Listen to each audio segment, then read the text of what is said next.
The history of St. Peter's Church in Geneva really begins with the history of the Episcopal Church in the United States of America. When Bishop Delancey looked at the map of his new diocese, he saw that Geneva was about the center. James Rankin came to Geneva to St. Peter's Church in 1862 as a young priest.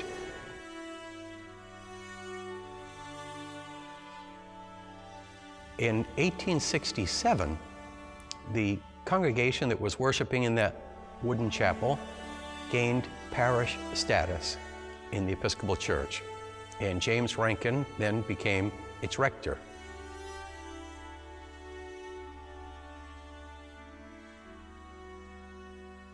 The cornerstone was laid in 1868. The newspaper articles from the time say there were 3,000 people gathered.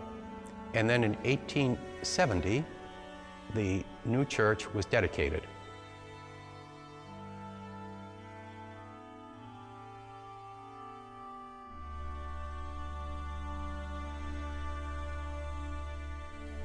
James Rankin had been the rector of St. Peter's Church for 38 years, and that began a remarkable facet of St. Peter's. You see, 150 years later, I am the 7th rector of St. Peter's Church.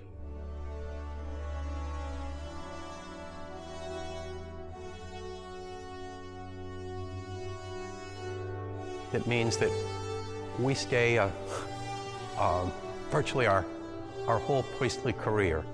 And that's so uncommon, but it says something really wonderful about the life and the spirit of St. Peter's Church.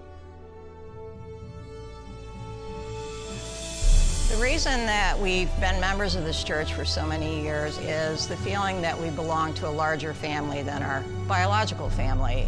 It's comforting to know that if we're going through something in our family life, which we have, those people are there, and they've been very able and willing to step up and help when they could and be a great support.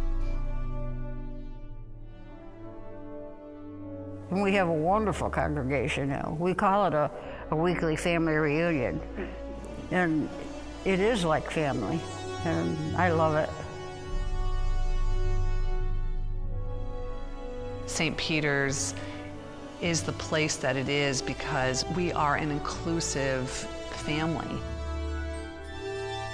The strength in St. Peter's congregation has freed this body to do ministries like Neighbors' Night that has touched hundreds of adult volunteers and children in our neighborhood.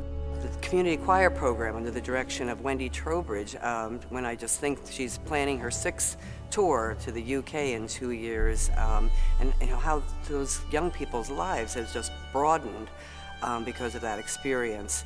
St. Peter's Community Arts Academy, this just touched so many people's lives here in this community. And Lake Delaware Boys Camp, St. Peter's has joined in that ministry with Jim and I. And what that is a bond of mutual admiration and affection between priest and people. And that allows for stability that can sustain a congregation. It allows for rich pastoral relationships. It allows for a rector to be with the congregation long enough to dream dreams together and then have those dreams become a vision, and that vision become a a goal and then have enough years to achieve those goals together.